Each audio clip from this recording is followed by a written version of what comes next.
Hi everybody, this is Tate with Black Bear Outdoors. I want to talk to you a little bit about some things that are going on that are really crazy right now. I want to make it real simple. I'm going to try to do this as fast as humanly possible, and I hope everybody can kind of pay attention and kind of keep in line. What is the Constitution for? The Constitution is to protect you from your government, plain and simple. That's what it does. It tells you what the laws are that your government cannot break. Are they breaking them right now? Yes. Okay? What is the Constitution? Okay? I'll tell you right now, it is a document that is protect yourself from the government, but also it is the law of the land. There's no law above it. And I want you to understand this is Article 6 of the Constitution. I cannot read the whole thing. I don't have time, but I'm going to read a little bit of it. It says the Constitution and the laws of the United States which shall be made in pursuant thereof, and all treaties made or which shall be made under the authority of the United States shall be the supreme law of the land. The supreme law of the land is the Constitution and the laws that are made around it. When you make a law against it, you've broken the Constitution. We are a republic. We are not a democratic society. We are a republic, which means we need a two-thirds vote on most things. Then we also use a Constitution. Please read this, okay? You can get these everywhere. This is the one I carry in my pocket every single day. What do we get in history when we dissolve the Constitution, when we take away the rights of the people to keep and bear arms? Really, what is it? I mean, look at, we got 27 amendments to the Constitution. Let's read the first two. Well, at least go over the first two. We've got the first one here, which is talking about freedom of religion and the freedom of speech. That was, they considered, the most important thing they could do. They did not have that right when this was written. Then they sit there and go, okay, here's the Second Amendment. This is how you keep those rights and all the other ones to follow. It says a well-regulated militia being necessary to the security of a free state. A militia being necessary. Not a question, a necessity to a free state. Then it stops, it pauses, and also tells us something else that's very important. Also, and I wish they would have put also in here, but they didn't, but I'm going to put also in there.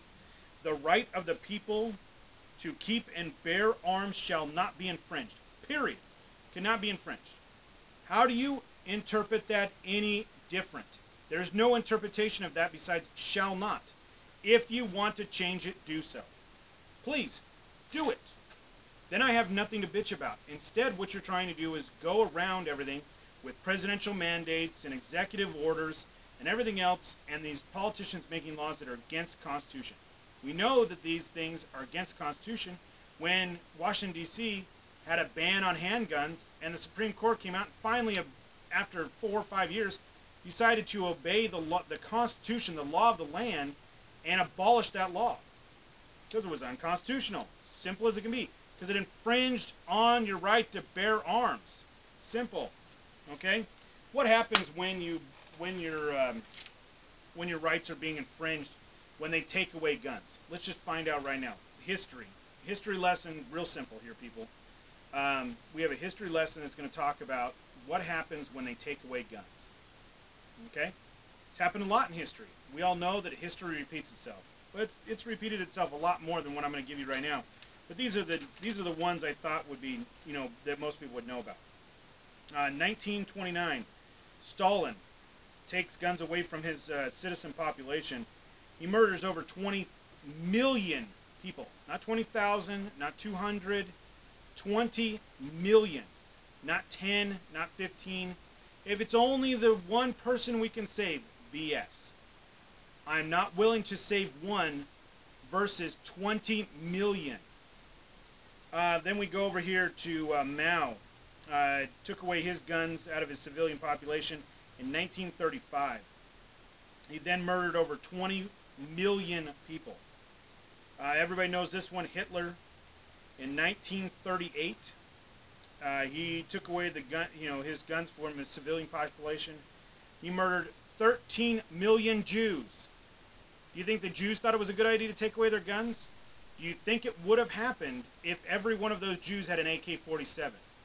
an AR-15, a Glock 9mm. Do you think this would have happened? No, it wouldn't have. They would have never tried it. They wouldn't have succeeded. And the latest one on at least this list, and there's many, many others. There'll be you could write out a list of people that have murdered people over the years. In 1956, we have Pod. He murdered over 2.1 million, or almost 2.1 million people. That's what happens when you lose your rights. How do we know that? Because that's what we had when we were dealing with right here when the Constitution was written. A tyrannical government that was overpowering them. They wrote a Constitution to make sure that never happened again. And everybody goes, oh, it's an out-of-date document that doesn't apply to us anymore. Then change it. Okay?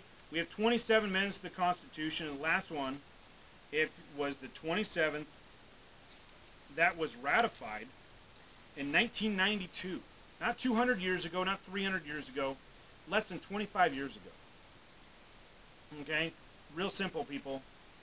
You have the right to do what you need to do, and you have the right to bear arms to protect yourself from enemies, foreign and domestic, including your government. They do not have the right to come into your house and take away your weapons like they did in Katrina. They do not have the right to say that you are not allowed to have certain types of weapons. It is in the Constitution that says they shall not infringe. Period. If you want to infringe upon it, change it. That's all I'm asking. Then I cannot bitch about it. Let's take a look here. Declaration of Independence. It tells us what happens if a government becomes out of control. Any form of government becomes destructive of these ends. It is the right of the people to alter or abolish it and institute a new government. It is your right that if your government does not follow what you want it to do, and that's exactly what it is, what you want it to do, doesn't follow what you want, not what they want, what's best, whatever, what you want, you have the right to abolish it and to get rid of that government and put a new government in of your choosing. Okay? That's what it says in the Constitution. Remember, we're a republic, a constitutional government. So what do we need to do? We need to start talking to our politicians. We need to talk to our friends. We need to make sure that they understand what that book means. And if they don't like it, tell them to change it. It's possible. Write another amendment. Change what it says. Right now it says I'm able to protect myself from my government so people like Hitler don't kill me. Okay?